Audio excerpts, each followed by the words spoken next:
ಸ್ವಾಮಿ ಯಾವಾಗ ಆ ಬೊಪ್ಪೇಗೌಡನ ಮನೆ ಮುಂಭಾಗದಲ್ಲಿ ಬಂದು ಪರಂಜ್ಯೋತಿ ಮಂಟೇಶ ಸ್ವಾಮಿ ನಿಂತ್ಕೊಂಡ್ರು. ಆ ಬೊಪ್ಪೇಗೌಡರ ಮನೆ ಮುಂದೆ ಕಂದಾಯವನ್ನು ಹೆಗಲ ಮೇಲೆ ಹೊತ್ತುಕೊಂಡು ದಾನ ಧರ್ಮಗಳ ಸಾರಿದರಂತೆ ಪರಂಜ್ಯೋತಿ ಮಂಟೇಶ ಸ್ವಾಮಿ ಅವರು. ಧನವೋ ದಾನ ಧರ್ಮ ಕಲ್ಯಾಣದ ಭಿಕ್ಷಾ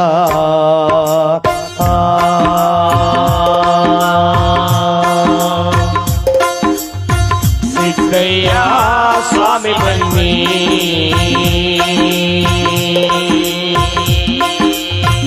ದಾನವೋ ದಾನ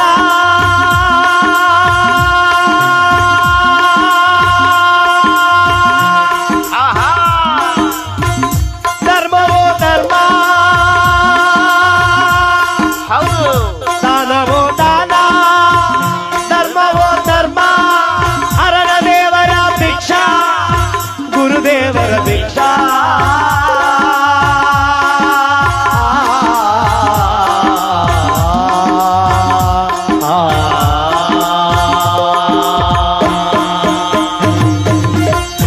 ಸ್ವಾಮಿ ದಾನ ಧರ್ಮ ಸಾರಿದರಂತೆ ಧರ್ಮಗುರು ಮಂಡೇದ ಸ್ವಾಮಿ ಸಿದ್ದಯ್ಯ ಸ್ವಾಮಿ ಬನ್ನಿ ನೀಲೇ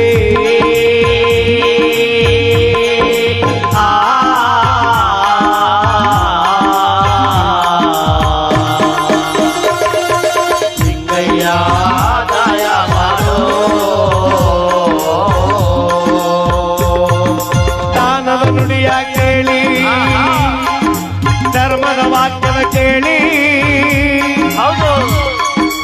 ಹಾಲು ಮತದ ಗೌಡ ಗುರುಬುರು ಬೊಪ್ಪೇಗೌಡ ಗುರುಬುರು ಬೊಪ್ಪೇಗೌಡ. ಓಹೋ ಯಾರೋ ಈ ಹೊತ್ತಿನಲ್ಲಿ ದಾನ ಧರ್ಮಗಳನ್ನು ಸಾರ್ಕೊಂಡು ಬಂದಿದ್ದಾರೆ. ಯಾರು? ಆ ಬೊಪ್ಪೇಗೌಡ ಸ್ವಾಮಿ ಮೆಲ್ಲ ಮೆಲ್ಲಗೆ ಬಂದಾನಂತೆ ಸಿದ್ದಯ್ಯ ಸ್ವಾಮಿ ಬನ್ನಿ ಮಂಟೇದ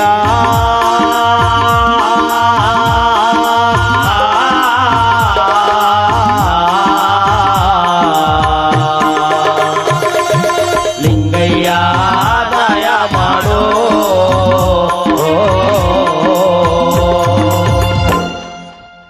ಯಾವಾಗ ಸ್ವಾಮಿ ಕಾಳಕ್ಕನ ಹಳ್ಳಿ ಒಳಗೆ ಹನುಮತದ ಗೌಡ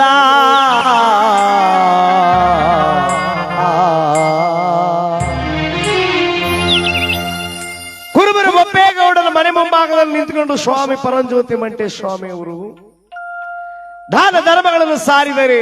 ಹೌದು ಬೊಪ್ಪೇಗೌಡನಿಗೆ ದಾನ ಅಂದ್ರೆ ಜ್ಞಾನವಿಲ್ಲ, ಭಿಕ್ಷೆ ಅಂದ್ರೆ ಲೆಕ್ಕವಿಲ್ಲ. ನೀಡಿದ ಕಾಲನ ಎಳೆದು ನಿಜ ಭಕ್ತಿ ತೋರಲಿಲ್ಲವಂತೆ ಈ ಬೊಪ್ಪೇಗೌಡ 16 ಅಂಕಣದ ತೊಟ್ಟಿ ಅಟ್ಟಿ ಒಳಗೆ ಕುರಿಗಳನ್ನೆಲ್ಲ ಒಡ್ಕ ಬಂದು ಕೊಟ್ಟಿಗೆ ಒಳಗಡೆ ಕೂಡ ಹಾಕಿರೋನಂತೆ. ಒಂದು ಕಡೆ 7 ಉಂಡಿ ಎಮ್ಮೆಗಳು, 7 ಉಂಡಿ ದನಗಳು, ಕುರಿಗಳನ್ನ ಕೂಡಿರುವಂತ ಕೊಟ್ಟಿಗೆ ಒಳಗೆ ಬೊಪ್ಪೇಗೌಡ ಉರಿ ಮಂಚದ ಮೇಲೆ ನಿದ್ರೆ ಮಾಡಬೇಕು ಅಂತೇಳಿ ಮಲಗಿರೋನಂತೆ. ಹೌದೌದು ಯಾವಾಗ ಪರಂಜ್ಯೋತಿ ಮಂಟೇಶ ಸ್ವಾಮಿ ಅವರು ಬಂದ್ಬಿಟ್ರು ಸಮರಾತ್ರಿ ಹೊತ್ತಲ್ಲಿ, ಬೊಪ್ಪೇಗೌಡ ದಾನ ಧರ್ಮ ಸಾರ್ಕೊಂಡು ನಿಂತಿದೆ ಪರಂಜ್ಯೋತಿ ಅವರು. ಬೊಪ್ಪೇಗೌಡ ಧಡಕರ ಮೇಲಿದ್ದಂತೆ. ಹೋ ಯಾರೋ ಬಂದವ್ರೆ ಮನೆ ಮುಂಭಾಗದಲ್ಲಿ ದಾನ ಧರ್ಮ ಸಾರ್ತಾವ್ರಲ್ಲ, ಈ ಹಾಳಾದ್ರ ತಿರ್ಕರಿಗೆ ಒತ್ತುಗೊತ್ತು ಒಂದು ಇಲ್ವೇನು, ಒತ್ತುಗೊತ್ತು ಒಂದು ಇಲ್ವೇನು, ಮನೆ ಮುಂದಕ್ಕೆ ಬಂದವ್ರೆ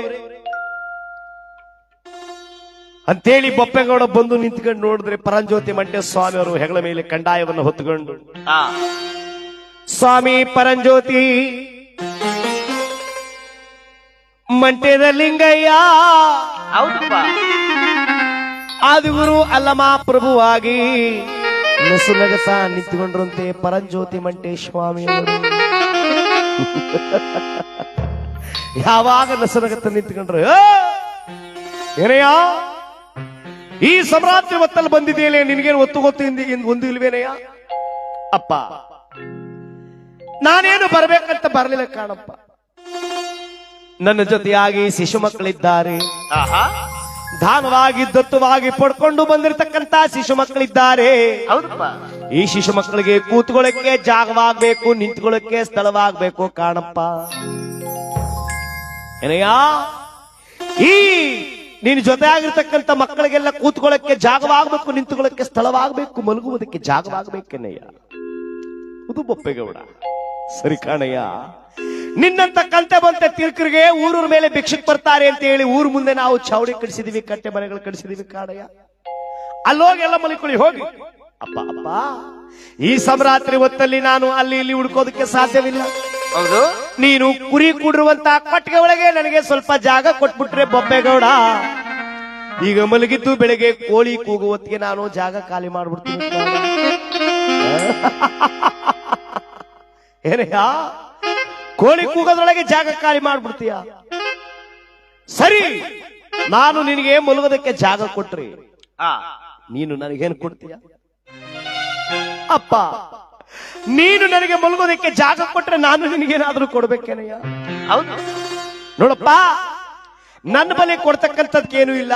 ಆ ನಾನು ಹೊತ್ಕೊತಿರ್ತಕ್ಕಂಥ ಕಂಡಾಕೆ ಕಟ್ಟಿರುವಂತ ಕಾಣಿಕೆ ಇದೆ. ಆ ಕಾಣಿಕೆಯನ್ನ ಬಿಚ್ಚಿ ನಿನಗೆ ಕಾಣಿಕೆ ಕೊಟ್ಬಿಡ್ತೀನಿ ಕಾಣಯ್ಯ. ಜಾಗ ಕೊಡಪ್ಪ.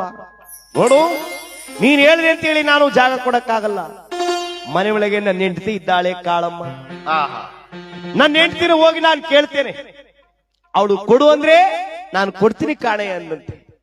ಆಗ್ಲಿ ಕಾಣಪ್ಪ, ಆಗ್ಲಿ ಕಾಣಪ್ಪ ಅಂದಾಗ ಹೋಳೋಳು ಬಂದಂತೆ ಬೊಪ್ಪೆಗೌಡ ಮನೆ ಒಳಗೆ ಬಂದು ಕೇಳ್ತೀರಂತೆ, ಏನೇ ಕಾಳಮ್ಮ, ಏನೇ ಕಾಳಮ್ಮ? ಏನ್ ಸ್ವಾಮಿ, ಯಾರೋ ಕಂತೆ ಬಂತ ಪರದೇಶಿ ತಿರ್ಕ ಬಂದವನೇ, ಹೌದು. ಕುರಿ ಕೊಟ್ಟಿಗೆ ಒಳಗಡೆ ಮಲಗುವುದಕ್ಕೆ ಸ್ವಲ್ಪ ಜಾಗ ಕೇಳ್ತಾ ಇದ್ದಾನೆ ಕಾಣೆ. ಅವನಿಗೆ ಜಾಗ ಕೊಟ್ರೆ ನನಗೆ ಹಣ ಕೊಡ್ತಾನಂತೆ. ಹಾಗಿದ್ಮೇಲೆ ಕುಡಿ ಹೋಗಿ ಸ್ವಾಮಿ ಅಂದಂತೆ ಕಾಳಮ್ಮ. ಆಹಾ ಬೊಪ್ಪೆಗೌಡ ಓಡೋರು ಬಂದಂತೆ, ನೋಡಯ್ಯ ಆಗ ಯಾವುದು ಗೊತ್ತೇ? ಅದು ನೋಡು, 16 ಅಂಕಣದ ತೊಟ್ಟಿ ಅಟ್ಟಿ ಒಳಗೆ ಆಹಾ 77 ಕುರಿಗಳನ್ನ ಕಟ್ಟಿರ್ತಕ್ಕಂತ ಜಾಗ. ನನಗೆ ಉರಿ ಮಂಚದ ಮೇಲೆ ಜಾಗ ಕೊಡ್ತೀನಿ ಕಾಣೆ. ಹೌದೌದು.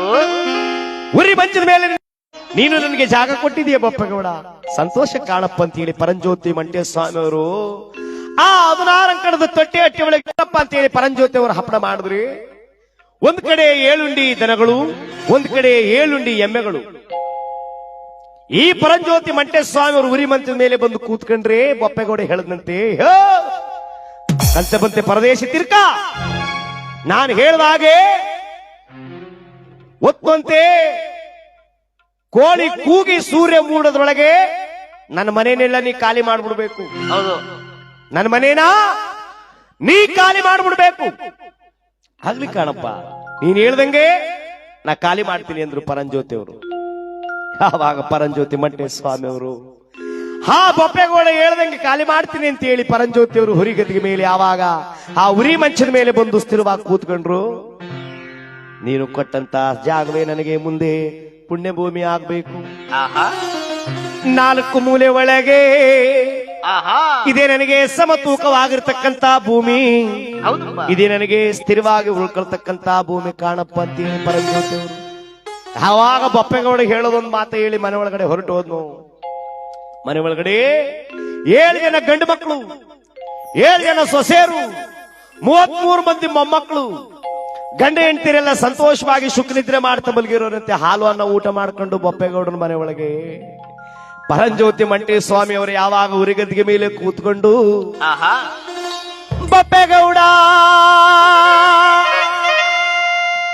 ಬೊಪ್ಪೆಗೌಡ ನೀನ್ ಹೇಳ್ದಂಗೆ ನಿನ್ನ ಮನೆಯನ್ನ ನಾ ಖಾಲಿ ಮಾಡ್ತೀನಿ ನೋಡ್ಕಪ್ಪ ಅಂತ ಹೇಳಿ ಪರಂಜ್ಯೋತಿ ಅವರು ಅಲ್ಲಿ ಭಂಗಿ ಸೇವೆ ಮಾಡ್ತಿರೋರಂತೆ ಪರಂಜ್ಯೋತಿ ಮಂಟೆ ಸ್ವಾಮಿ ಅವರು. ಹೇಗೆ? 3 ಕಂಡಿಗೆ ಶಿವನೇ, 3 ಕಂಡಿಗೆ ಶಿವನೇ, ಪುಡಿಯ ಪಂಗಿ ಸೊಪ್ಪು ಮತ್ತಾರು ಗಂಡಿಗ ಹೊಗೆಯ ಸೊಪ್ಪು ತಗದವರೇ ಬಳ್ಳಿ ಹಾಲು ಮೊರಕಂಡಗ ಎಕ್ಕದ ಹಾಲು ಮೊರಕಂಡಗ ಪಂಚಪಂತರ ರಸ ಎಳೆಯ ನಾಗರಾವೀಸ ಸುಣ್ಣದ ತಿಳಿಯ ಒಳಗೆ ಅವಗೂಡಿ ನನ್ನಪ್ಪ ಅಂಗೈ ಮೇಲೆ ಮಡಗಿ ಗಾಂಜವ ಮಾಡಿ ತಾಮ್ರದ ಚಿಲುಮೆಗೆ ಅದ ಮಾಡಿ ತುಂಬಿ ಸ್ವಾಮಿ ಚಕಮುಕ್ಕಿ ಒಡೆದಾರಂತೆ ಬೆಂಕಿ ಕೆಂಡ ಪಡೆದಾರಂತೆ ಸಿದ್ದಯ್ಯ ಸ್ವಾಮಿ ಬನ್ನಿ ಗನಾಲಿಲೇ ಆ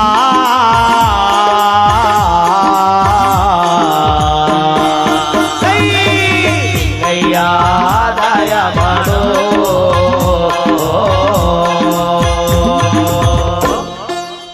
ಸ್ವಾಮಿ ಯಾವಾಗ ಬಂಗಿಯನ್ನ ಅದಗೂಡಿದ್ರು ಆ ಬಂಗಿಯನ್ನ ಅದಗೂಡಿ ತಾಮ್ರದ ಚಿಲುಮೆ ಒಳಗೆ ತುಂಬಿ ಚಕಮುಕ್ಕಿಯ ಒಡೆದು ಬೆಂಕಿ ಕೆಂಡವ ಪಡೆದು ಸ್ವಾಮಿ ಒಂದು ದಮ್ಮನ್ನ ಹೆಳದು ಬಂಗಿಯ ಚಿಲುಮೆಯ ಹೊಗೆಯನ್ನ ಒಂದು ಬಾರಿ ಕೊಂತೇಳಿ ಯಾವಾಗ ಉರುಬಿದ್ರು ಹೌದು ಕೊಂತೇಳಿ ಯಾವಾಗ ಉರುಬಿದ್ರು ಪರಂಜ್ಯೋತಿ ಮಂಟೆ ಸ್ವಾಮಿಯವರು ಆಹಾ ಆ ಒಳಗೆ ಬೆಳೆಸಿದಂತೆ 7 ನೀಲಿ ಎಲ್ಲ ಆ ಬಂಗಿಯ ಹೊಗೆಯನ್ನು ಕುಡಿದು 77 ಕುರಿಗಳೆಲ್ಲ ಸತ್ತು ಸತ್ತು ಮಲಗಿರವಂತೆ ಹೌದು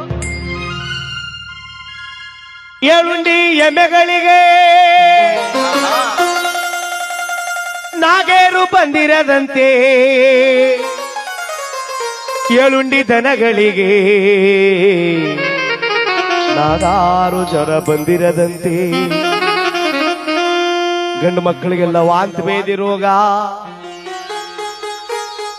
ಬೊಪ್ಪೆಗೌಡನ 7 ಮಂದಿ ಸೊಸೆರಿಗೆಲ್ಲ ಹುಚ್ಚು ಬೆಪ್ಪು ಬಂದಿರದಂತೆ ಹೌದಪ್ಪ 33 ಮಂದಿ ಮೊಮ್ಮಕ್ಕಳಿಗೆಲ್ಲ ವಾಂತಿ ಭೇದಿ ರೋಗ ಬಂದು ಕಿರ್ಚಿ ಕಿರ್ಚಿ ಕಿರ್ಚಿ ಕಿರ್ಚಿ ಹರ್ಚಾಡಿ ಸತ್ತು ಮಲಗ್ತಿರದಂತೆ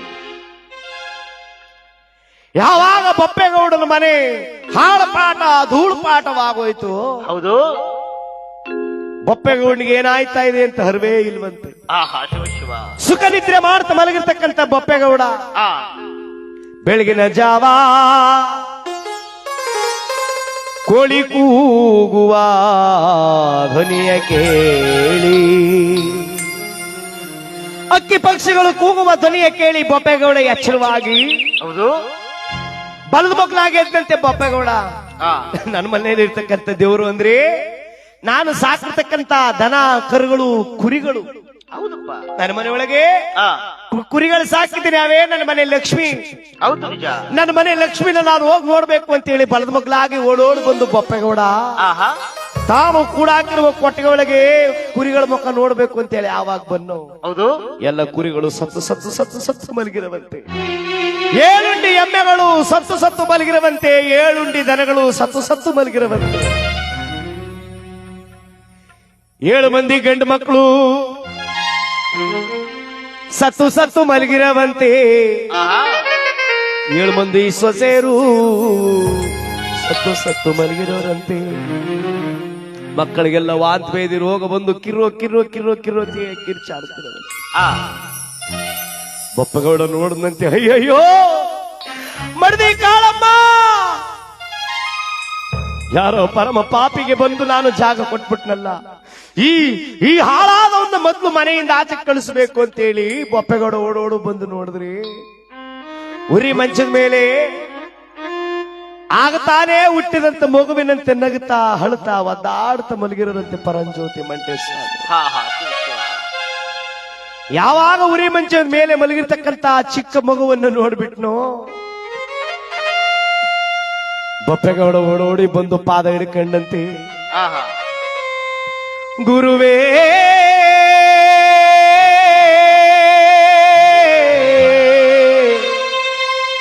ಧರ್ಮ ಗುರುವೇ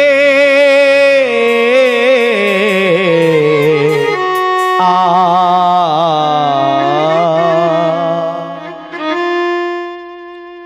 ಗುರುವೇ ಗುರುಪಾದವೇ ನೀವ್ಯಾರೆಂಬುದನ್ನು ನಾನು ಅರಿಯಲಿಲ್ಲವಲ್ಲ ಸ್ವಾಮಿ ಪಾ ನಾನು ಹೇಳಿದಂತ ಮಾತಿಗೆ ನೀವು ನನ್ನ ಮನೆಯನ್ನ ಖಾಲಿ ಮಾಡು ಅಂದ್ರೆ ಈ ರೀತಿಯಾಗಿ ನೀವು ಮಾಡಿ ಮಲಗಿದ್ರಲ್ಲ ಸ್ವಾಮಿ. ಆಹಾ ನೀವ್ ಯಾರು ಅನ್ನೋದನ್ನೇ ನನಗೆ ಅರ್ಥವಾಗ್ಲಿಲ್ವಲ್ಲ ಸ್ವಾಮಿ. ಹೌದು ಪಾ ನಿಮ್ಮ ಪಾದ ಹಿಡಿದು ನಾ ಬೇಡ್ತೀನಿ ಸ್ವಾಮಿ, ನನ್ನ ಬಾಳ ಆಟವನ್ನ ನೀವು ಹಾಳು ಮಾಡಬೇಡಿ ಸ್ವಾಮಿ. ಹೌದೌದು ಆವಾಗ ಬೊಪ್ಪಗೌಡ ಆ ಪರಂಜ್ಯೋತಿ ಪಾದವನ್ನೇ ಹಿಡಿದು ಬೇಡುವಾಗ ಪರಂಜ್ಯೋತಿ ಮಂಟೆ ಸ್ವಾಮಿ ಅವರು ದಿಗ್ಗಿನ ಪ್ರತ್ಯಕ್ಷರಾಗಲಿ. ಬೊಪ್ಪಗೌಡ ನೀ ಹಾಡ್ದಂಗೆ ನಿನ್ನ ಮಾತನ್ನ ನಾನು ನೆರವೇರಿಸಿನಲ್ಲಪ್ಪ. ನೀನು ಹೇಳಿದ್ದೆ ಕೋಳಿ ಕೂಗದೊಳಗೆ ನನ್ನ ಮನೆಯನ್ನ ಖಾಲಿ ಮಾಡ್ಬಿಡ್ಬೇಕು ಅಂತ ಹೇಳಿದ್ದೆ. ಹೌದು ನೀನ್ ಹೇಳ್ದಂಗೆ ಆಯ್ತಲ್ಲ ಕಂದ. ಅಯ್ಯಯ್ಯೋ ಬುದ್ಧಿ ಬುದ್ಧಿ ಬುದ್ಧಿ, ನೀನಿಂತ ಮಾಯಕಾರ ಅಂತೇಳಿ ತಿಳಿಲಿಲ್ಲ ಬುದ್ಧಿ. ಆಹಾ ನನ್ನ ಬಾಳುವಂತ ಮನೆಯನ್ನ ಹಾಳು ಮಾಡಬೇಡಿ ಬುದ್ಧಿ. ಬೊಪ್ಪಗೌಡ ನೀನು ಬಾಳುವಂತ ಮನೆಯನ್ನ ನನಗೆ ದಾನವಾಗಿ ಕೊಡ್ತೀಯೇನೋ ಬುದ್ಧಿ ಬುದ್ಧಿ. ನಾನು ಬಾಳುವಂತ ಮನೆಯನ್ನು ನಿಮಗೆ ದಾನವಾಗಿ ಕೊಟ್ಬಿಟ್ಟು ನನ್ನನ್ನು ಕಾಡು ಮಾಡ್ಬಿಡ್ತೀರ ಬುದ್ಧಿ. ನಿನ್ನ ಕಾಡು ಮಾಡ್ಬಿಡ್ತೀನಿ ಅಂತ ಹೇಳಿ ತಿಳ್ಕೊಂಡಿದ್ದೀಯೇನೋ. ಹೌದು ಗುರುದೇವ. ಕಾಡು ಮಾಡೋದಿಲ್ಲ ಕಾಡು. ಮತ್ತೇನ್ ಮಾಡ್ತೀರಾ ಸ್ವಾಮಿ? ಏನ್ ಮಾಡ್ತೀನಿ ಗೊತ್ತೋ, ನೀನು ಬಾಳುವಂತ ಮನೆಯನ್ನ ನನಗೆ ದಾನವಾಗಿ ಕೊಟ್ಬಿಟ್ರೆ ನೀನು ನನ್ನ ಕಂದ ಮುಂದೆ ಆದಿವನ್ನಾಯಕನಹಳ್ಳಿ ಒಳಗೆ ಹೋಗಿ ಹೌದು ಎಚ್ಚೊತ್ತಾಗಿ ಬಾಳು ನನ್ನ ಕಂದ. ಎಚ್ಚೊಕ್ಲಾಗಿ ನೀ ಬಾಳಿದ್ರೆ ಬುದ್ಧಿ ಬುದ್ಧಿ, ಆದಿವನ್ನಾಯಕನಹಳ್ಳಿಗೆ ಹೋಗಿ ಎಚ್ಚೊಕ್ಲಾಗಿ ಬಾಳು ಅಂತ ಹೇಳ್ತಿರಲ್ಲ ಬುದ್ಧಿ. ನಾನು ಒಬ್ಬಂತ ಹೋಗಿ ಅಲ್ಲಿ ಬಾಳಾಟ ಮಾಡಕ್ಕಾಗುತ್ತ ಬುದ್ಧಿ. ಬೊಪ್ಪಗೌಡ ನೀನು ಅಲ್ಲಿ ಹೋಗಿ ನೀ ಬಾಳಾಟ ಮಾಡಿದ್ರೆ ನಿನ್ನ ಹಾಳು ಮಾಡೋದಿಲ್ಲ ಕಾಣು. ಮತ್ತೇನ್ ಮಾಡ್ತೀರಾ ಬುದ್ಧಿ? ಈಗ ಕೊಟ್ಟಿರುವಂತ ಭಾಗ್ಯವಲ್ಲ, ಇದ್ರ 3ರಷ್ಟು ಭಾಗ್ಯ ನಾ ಕೊಡ್ತೀನಿ. ಹೌದೌದು ನೀನು ಸೊಪ್ಪು ಸೆರೆವಂತ ಜಲ್ಲೆಯ ಕಂಬ, ನೀನು ಕುರಿಗಳು ಒಡೆಯುವಂತ ಆ ಕೋಲು ಮುಂದೆ ನನಗೆ ನಂದಿ ಕಂಬವಾಗಲಿ. ಹೌದಪ್ಪ. ನೀನು ಸೊಪ್ಪು ಸೆರೆವಂತ ಜಲ್ಲೆಯ ಕುಡುಗೋಲು ನನಗೆ ಗಂಡುಗತ್ರಿ ಆಗಲಿ. ನಿನ್ನ ಕುರುಬ ಜಾತಿಗೆ ಬೀರ್ದೇವ್ರು ಮಾಡ್ತೀನಿ ಕಾಣಪ್ಪ. ಹೌದು ನಿಜ. ಕುರುಬ ಜಾತಿ ಒಳಗೆ ನಿನ್ನ ಬೀರ್ದೇವ್ರು ಮಾಡ್ತೀನಿ ಕಾಣೋ. ಹೊರ್ಗೋ ದೇವ್ರು ನಾವ್ ಹಾಕ್ತಿವಿ ಕಾಣೋ, ಮೆರಿಯ ದೇವ್ರು ನಿನ್ನ ಮಾಡ್ತೀವಿ ಕಾಣೋ. ಮುಡುಕು ತೊರೆ ಒಳಗೆ 12 ದೇವರುಗಳಿಗೆಲ್ಲ ನಿನ್ನ ಅಲಂಕಾರ ದೇವ್ರು ಮಾಡ್ತೀನಿ ಕಾಣು. ಹೌದಪ್ಪ. ಕುರುಬ ಜಾತಿ ಒಳಗೆ ನಿನ್ನನ್ನು ಬೀರ್ ದೇವ್ರು ಮಾಡ್ತೀನಿ, ನೀ ಬಾಳುವಂತ ಮನೆಯನ್ನ ನನಗೆ ದಾನವಾಗಿ ಕೊಟ್ಬಿಡಪ್ಪ ಅಂತ. ಆಗ್ಲಿ ಬುದ್ಧಿ ಆಗ್ಲಿ ಬುದ್ಧಿ ಅಂತ ಹೇಳಿ ಬೊಪ್ಪೆಗಳು ಒಪ್ಕೊಂಡು ಹಸುವಿನ ಹಾಲಿನಿಂದ ಬಿಲ್ವ ಪತ್ರ ದಳದಿಂದ ಪರಂಜ್ಯೋತಿ ಮಂಟೆ ಸ್ವಾಮಿಯವರಿಗೆ ತಾ ಬಾಳುವಂತ ಮನೆಯನ್ನ ದಾನವಾಗಿ ಕೊಟ್ಬಿಟ್ಟು. ಹೌದು ಯಾವಾಗ ದಾನವಾಗಿ ಕೊಟ್ಬಿಟ್ಟು ತಾ ಬೊಪ್ಪೆಗೌಡ ತನ್ನ ಕುರಿಗಳನ್ನೆಲ್ಲ ಹೊಡ್ಕೊಂಡು ಆ ಪರಂಜ್ಯೋತಿ ಅವರು ಹಿಂತಿರುಗಿ ಭಾಗ್ಯ ಕೊಟ್ಟಾಗ ಕುರಿಗಳನ್ನೆಲ್ಲ ಹೊಡ್ಕೊಂಡು ದನ ಕರುಗಳನ್ನೆಲ್ಲ ಹೊಡ್ಕೊಂಡು ತನ್ನ ಮಕ್ಕಳು ಮೊಮ್ಮಕ್ಕಳು ಎಲ್ಲರೂ ಕರ್ಕೊಂಡು ಹೌದು ಆ ಬೊಪ್ಪೆಗೌಡ ಆದಿವನ್ನಾಯಕನಹಳ್ಳಿ ಒಳಗೆ ಹೋಗಿ ಎಚ್ಚಕ್ಲಾಗಿ ಬಾಳ್ತಿರುವನಂತೆ. ಈ ಕಡೆ ಪರಂಜ್ಯೋತಿ ಮಂಟೆ ಸ್ವಾಮಿಯವರು ಆ ಶಿಶು ಮಕ್ಕಳಿಗೆ ಕೂತ್ಕೊಳ್ಳಕ್ಕೆ ಜಾಗವಾಯ್ತು, ನಿಂತುಕೊಳ್ಳಕ್ಕೆ ಸ್ಥಳವಾಯ್ತು ಅಂತ ಹೇಳಿ ಅನೇಕ ದಿನಗಳ ನಂತರ ಇದು ಒಪ್ಪಿಕೊಂಡ ಬೊಪ್ಪೇಗೌಡನ ಪುರ ಅಂತೇಳಿ ನಾಮಕರಣವಾದ ಮೇಲೆ ಹೌದು ಮಾರಳ್ಳಿ ಮನಸ್ಥಾನ ಬಾಚಿ ಬಸವಾಚಾರಿ ಓಜಿ ಮುದ್ದಮ್ಮನ 7ನೇ ಮಗನಾಗಿರ್ತಕ್ಕಂತ ಕೆಂಪಾಚಾರಿ ಮಗನನ್ನ ದಾನವಾಗಿ ಪಡ್ಕೊಂಡು ಬಂದು ಅವನ ಮಂಡೆಯನ್ನ ಬೋಳಿಸಿ ಕೊರಳಿಗೆ ಲಿಂಗಧಾರಣೆ ಮಾಡಿ ಅದಲಿಗೆ ಬದಲು ಹೆಸರನ್ನ ನಾಮಕರಣ ಮಾಡಿದ್ರಂತೆ. ಹೌದಪ್ಪ. ಸಿದ್ದು ಸಿದ್ದು ಅನ್ನುವವರಿಗೆಲ್ಲ ಅತಿ ಮುದ್ದು ಗಣನೀಲಿ ಸಿದ್ದಪ್ಪಾಜಿ ಅಂತ ಹೇಳಿ ನಾಮಕರಣ ಮಾಡಿ ಆ ಶಿಶು ಮಕ್ಕಳನ್ನೆಲ್ಲ ಸಾಕಿರಬೇಕಾದ್ರೆ ಪರಂಜ್ಯೋತಿ ಮಂಟೆ ಸ್ವಾಮಿ ಅವರು ಕುರಿ ಕೂರ್ತಕ್ಕಂಥ 16 ಅಂಕಣದ ತೊಟ್ಟಿ ಅಟ್ಟಿ ಒಳಗೆ ಉರಿಗದ್ದಿಗೆ ಮೇಲೆ ತುರಿಗದ್ದಿಗೆಯನ್ನು ಜೋಡಿಸಿಕೊಂಡು ಸಂತೋಷವಾಗಿ ಮಲಗಿರ್ತಕ್ಕಂಥ ಪರಂಜ್ಯೋತಿ ಅವರು ಅಲ್ಲಿ ಆ ನೀಲಿ ಸಿದ್ದಪ್ಪಾಜಿ ಅವ್ರನ್ನ ಪ್ರೇಮದಲ್ಲಿ ಬರಮಾಡಿದ್ರು. ಯಾವ ರೀತಿ? ನೀಲಿ ಸಿದ್ದಪ್ಪಾಜಿಯವರ ಪ್ರೇಮದಲ್ಲಿ ಕೂಗಿದರಂತೆ ಸಿದ್ದಯ್ಯ ಸ್ವಾಮಿ ಬನ್ನಿ, ಮಂಟೇರ ಲಿಂಗಪ್ಪ ನೀವೇ ಬನ್ನೋ. ನೀಲಿ ಸಿದ್ದಪ್ಪಾಜಿಯ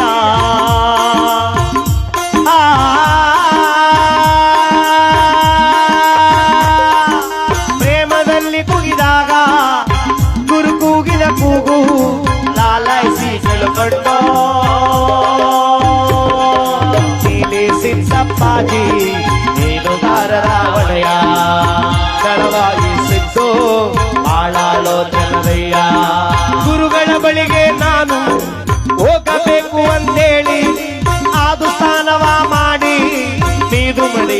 ಉಟ್ಟೋ ಹುಲಿಯ ಚರ್ಮ ಉಟ್ಟುಕೊಂಡು ಹುಲ್ಲೆ ಚರ್ಮ ಸುತ್ತುಕೊಂಡು ಹಣೆಯ ಮೇಲೆ ನನ್ನಪ್ಪ ಬಸವಾಂಗ ಧರಿಸಿ ಮಡ್ಡೆ ಕಪ್ಪ ತೆಗೆದವರೇ ಹಣೆಯ ಮೇಲೆ ಮುಟ್ಟಿಟ್ಟಿ ಕೊರಳ ತುಂಬ ರುದ್ರಾಕ್ಷಿ ಧರಿಸಿದರಂತೆ ಸ್ವಾಮಿ ನೀಲಿ ಸಿದ್ದಪ್ಪಾಜೇ ಎಡದ ಕೈಯಲ್ಲಿ ಸ್ವಾಮಿ ಬಾರಿಯಾದ ತ್ರಿಶೂಲ ಕೆಂಪನವಲಕ್ಕೆ ಗೋಡು ಹಿಡಿದವರೇ ನನ್ನಪ್ಪ ನೀಲಿ ಸಿದ್ದಪ್ಪಾಜಿ ಹೌದು ಬಲದವನ್ನ ಪಾದಕ್ಕೆ ಮಂಡೆ ದುರಿಯ ಬಿಗಿದು ಎಡದವನ್ನ ಪಾದಕ್ಕೆ ಕಬ್ಬಿಣದ ಎಳಬಾರಿ ಮುಳ್ಳು ಪಾವಾಡ ಸ್ವಾಮಿ ಕಾಲಲ್ಲಿ ಧರಿಸವರೇ ಸ್ವಾಮಿ ಕಕ್ಕಮರದ ಕಂಡಾಯ ತಗದು ಎತ್ತಿಯಗಲಲ್ಲಿ ಮಡಗಿದರಂತೆ ಗಂಗಾಧಾರ ಲಿಂಗಯ್ಯ ತನಯ ಲಿಂಗಯ್ಯ ಗುರುದೇವರ ಬಳಿಗೆ ಬಂದು ಬಗ್ಗಿ ಶರಣು ಮಾಡಿದರಂತೆ ಸಿದ್ದಯ್ಯ ಸ್ವಾಮಿ ನೀಲಿ ಲಿಂಗಪ್ಪ